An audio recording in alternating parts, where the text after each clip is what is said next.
So this is the last talk of the session, and when I was asked to talk on pearls from clinical trials, and this is a huge topic, but I'm going to try and condense it to the 12 or 13 minutes that I have for this particular talk. So to get right into the subject, I'm going to discuss all these trials and try to give you pearls on each of these trials that are listed here in this particular slide. So why were clinical trials initiated? So if you go way back to these two health economists, Eddy and Billings, in 1988, they raised the question, is glaucoma therapy really effective? Does it do anything? And also in an editorial in the archives in 1993 also brought up the fact and mentioned that ophthalmologists should be aware that the treatment of POAG is still to be determined. So this got the attention of Congress in the United States, who actually started proceedings to not pay physicians for examining patients who have glaucoma and for the treatment of glaucoma. And this led to a number of clinical trials, and we're very grateful that we have all those results today in front of us to help manage our patients. So the first trial I'm going to talk about is the ocular hypertension treatment study. This was the principal investigator was Michael Cass. He was my glaucoma fellowship mentor in St. Louis. And the key finding of this study was basically that lowering IOP medically in subjects with high pressure reduces the incidence of glaucomatous damage. So a very basic question, which was challenged by Eddy and Billings, was answered through this trial. So there were 1,500 patients that were enrolled in the study without optic nerve damage and were randomized to eye drop treatment or observation with the IOP lowering goal of about 20% with whichever method was used. And if you look at the conversion rate, was very small. Only 10% of untreated subjects over 5 years converted to glaucoma compared to those that were treated, reduced it by half, to 5%, if you looked at all the patients. So if you look at the statistics, you needed to treat 20 patients to make a difference for one patient. Not very useful at this point. However, when you look at, we don't treat every patient with elevated IOP, those at high risk, and we looked at risk factors such as level of IOP and the thin central cornea were found to be the main predictive risk factors of developing glaucoma. And all of you are probably familiar with this graph where it plots corneal thickness and IOP, and you see someone who has an IOP above 25 and a corneal thickness less than 555 microns has a 36% chance of converting from ocular hypertension to primary open-angle glaucoma. So there are various risk calculators available here.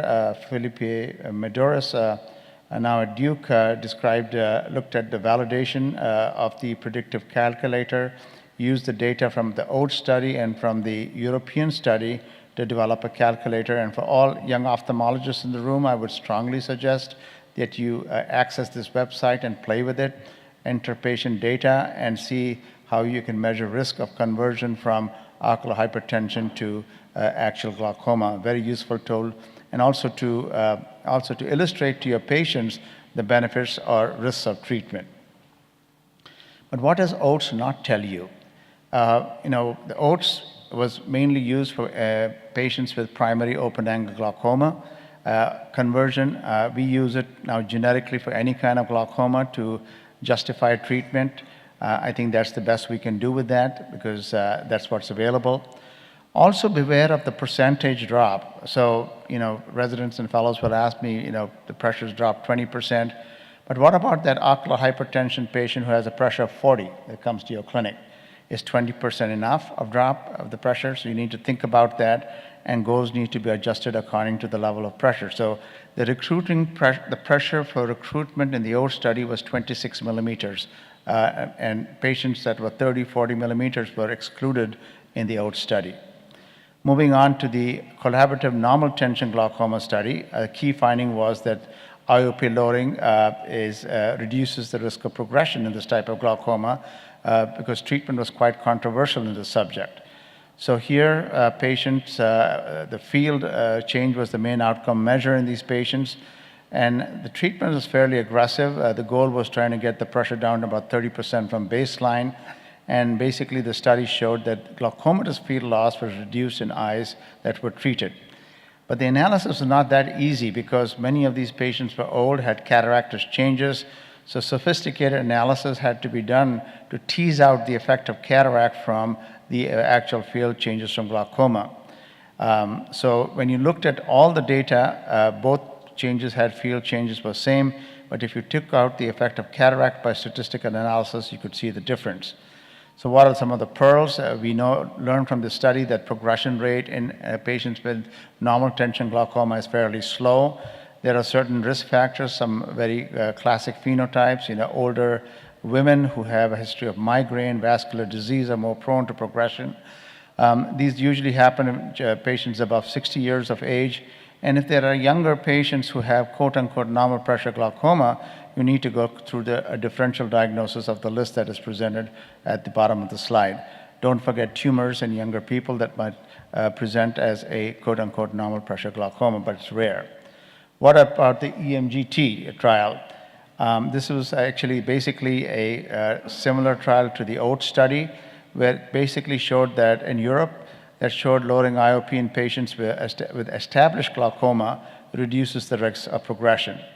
So these were mainly patients from Sweden that were recruited and had multiple visual field tests, older patients, and IOP was no greater than 30 millimeters of mercury. And at time of recruitment, the visual field loss was not advanced. Eyes were randomized to treatment, either trabeculoplasty and betaxolol, and lowering of IOP was noted, or latanoprost was added, and progression was noted. When progression was seen, patient was treated with the usual patterns of glaucoma treatment. This graph kind of summarizes the treatment. This is probably the only natural history of glaucoma study that has been done, where you have a control group on the top in the blue line and the treatment group at the bottom. And you can see both groups tend to progress over time, but the group that is treated progresses at a less faster level and degree than the control group. So progression was seen in about 62% of the untreated and about 45% of treated. The criticism is that maybe the IOP lowering goal was not low enough in the study, and only one study met the optic disc criteria of progression. Remember, there were no OCTs, but just a disc examination for the study.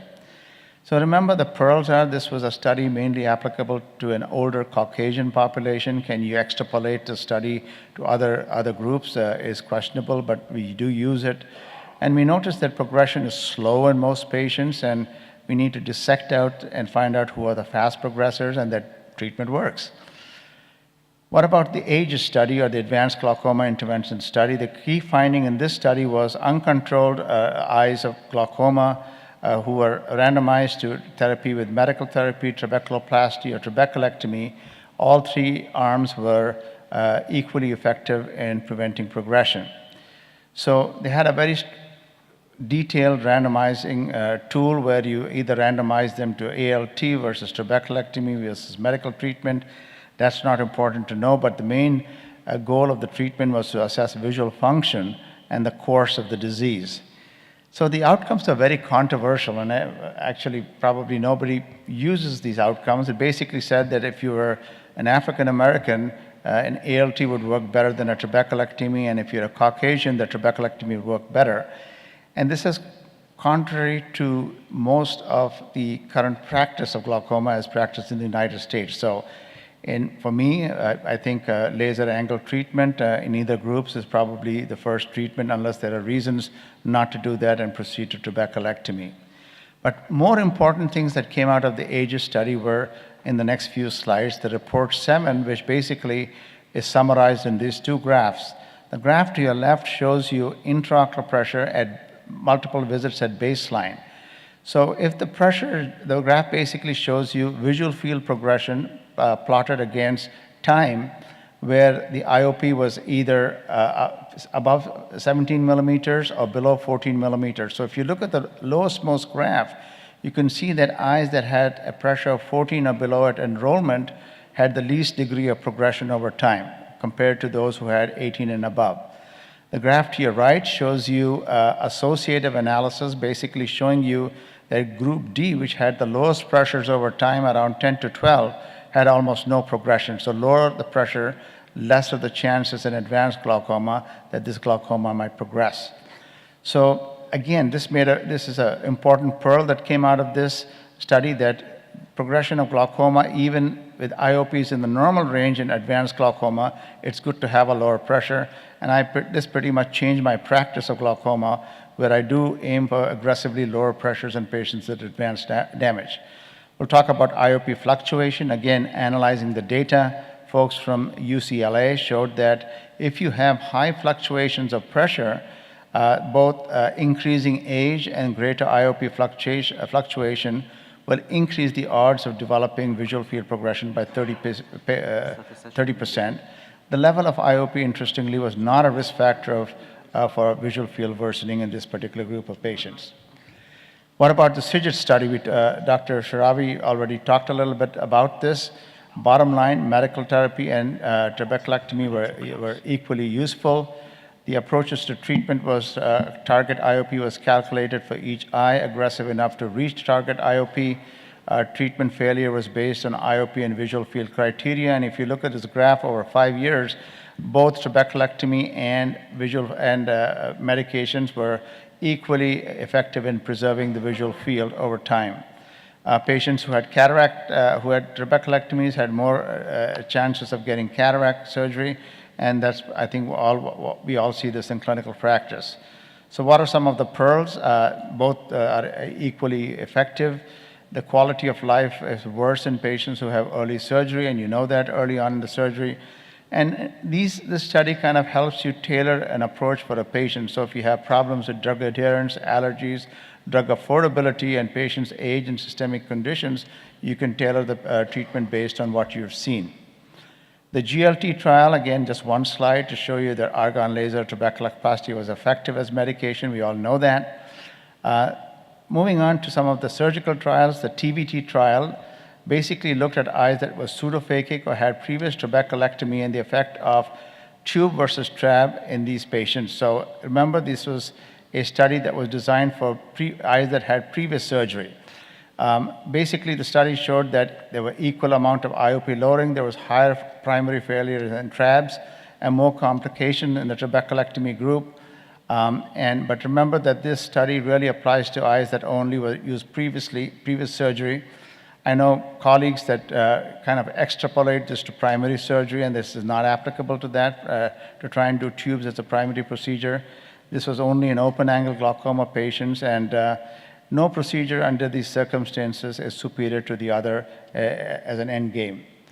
What about the ABC study? Here it compared the efficacy of Ahmed valves versus Baerwald valves. The key finding was that the surgical success observed in both the implants at 5 years, the Baerwald produced greater IOP reduction and a lower rate of glaucoma reoperation than the Ahmed valve. But then the VGI was associated with twice as many failures because of safety issues, especially hypotony and corneal-related issues. So remember, again, the study mainly applies to reops. The choice of tube depends on the degree of damage very often, and medication used to achieve target IOPs after tubes is not that bad. Remember that. What about the EAGLE study? So the EAGLE study was a trial designed to study angle closure. It demonstrated that initial clear lens extraction was to be associated with better quality of life, lower IOP, lower cost, and need for glaucoma surgery at 36 months than the standard of care. So some of the pearls interpreted with caution. Most of the study recruits were in the Caucasian population, where angle closure was mainly due to pupillary block. There was an arm in Singapore and Hong Kong, but the patient recruitment was small. Remember, the patients recruited in the study were greater than 50 years of age. They had, accommodation issues, so it was not a bad idea. 50% of patients were excluded during recruitment because of very tight recruitment criteria. So your ideal patient for this procedure is someone above 50, uncontrolled PACG, high levels of IOP, pupillary block mechanism, with less than ideal vision, secondary to lens opacities, and of course treated by an excellent cataract surgeon. Thank you.